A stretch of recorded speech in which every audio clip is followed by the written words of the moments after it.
Hey everybody, I've been sick the last couple days, so I ain't been out hustling, trying to make everybody else money. I've been trying to catch up on some rest and and some reading and educating and get my CLS certifications back in line for my re-up on that and my ICML stuff.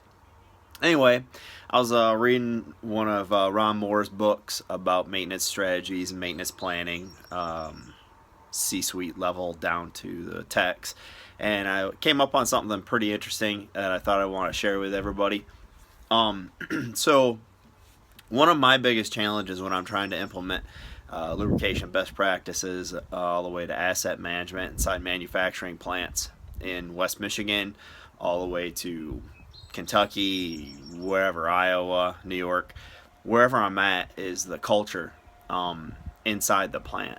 And lots of competition is coming at U.S. manufacturers from overseas.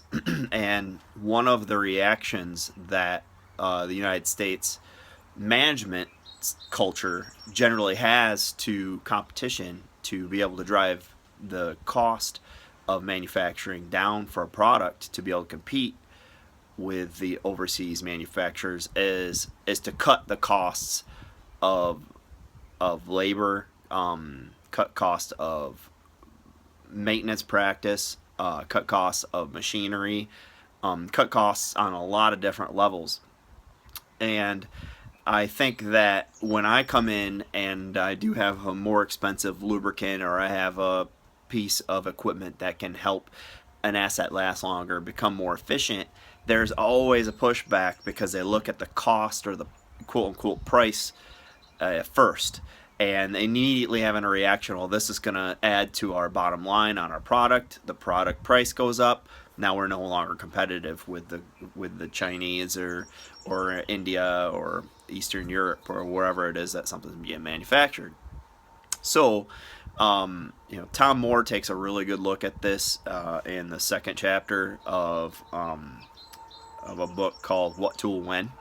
And I just came up on a paragraph I just wanted to read to everybody real quick. And I think this is really important, especially if you're a maintenance manager, reliability engineer, plant manager, anybody that has something to do with that spine from the guys, the techs working on the machines, all the way up to the CEO of the company. If you have any branch off those nerves, this is really something that I think that you should hear. And I'm just going to read it right out of the book. And now that I've given you some context, the U.S. Let's see here. The manufacturing excellent principles, a condition that is difficult to find in most manufacturing plants.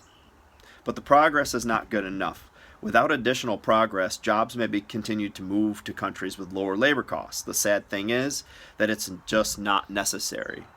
The U.S. and so-called Western manufacturers can compete with low labor costs of Asia and other foreign manufacturers, particularly those that are less labor intensive. A case study will be provided in Chapter 3 under the heading Offshore Outsourcing. However, consider the gains in the market share by Toyota and Honda, and others are making cars in the United States using the essential same workforce and technology as other United States or U.S. auto manufacturers. The issue is not workforce capability or technology. It is management and U.S. managers.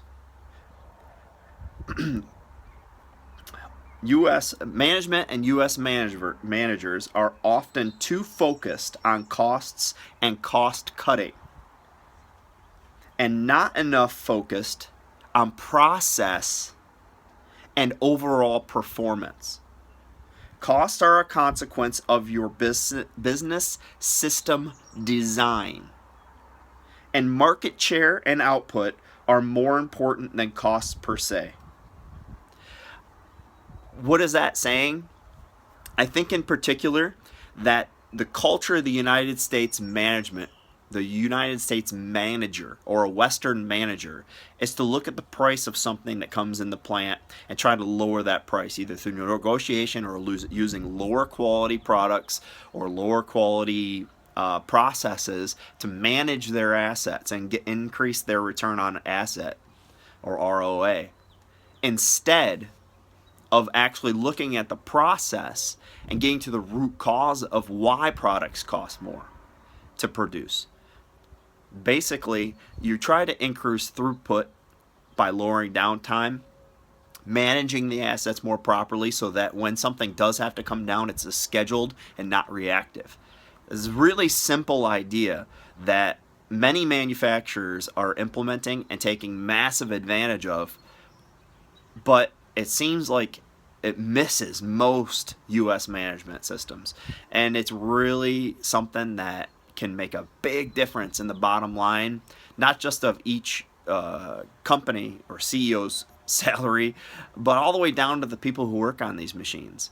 One of the largest types of people that I have interactions with, negative interactions with, are the guys who are always fixing stuff. They're the superhero. They come in at 2 o'clock in the morning, the machine's down, we got to have it back up, and that's the guy we're going to call because Mr. Joe Mechanic, he always comes through for us. And Mr. Joe Mechanic loves that. First of all, Mr. Joe, the Superman mechanic, is the best of the best.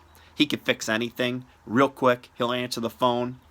He also likes the overtime, and he loves the compliments. However, if this guy comes in, Mr. Jimmy Kukulski, and makes it so that those machines stop breaking down, and this Joe Mechanic has to go from being Mr. Superman coming in and getting overtime at 2:30 a.m. to Mr. Vibration analysis, Mr. looking at the single point lubricators, Mr. ISO particle count target manager. He doesn't like that always. He would much rather get the compliments and the overtime, which in the long run costs the manufacturing company much, much, much more. Labor is really expensive, especially when you're giving a guy overtime. You take that and you put it together with the downtime, the cost of fixing a machine, the hard parts.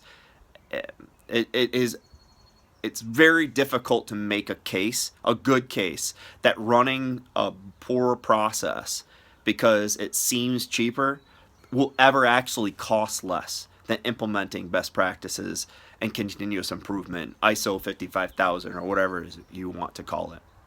So anyway, Jimmy Kukulski, going to continue reading and catching up on some of my certs. If you guys have any questions, you know how to get a hold of me, 616-460-9949. Thanks, bye.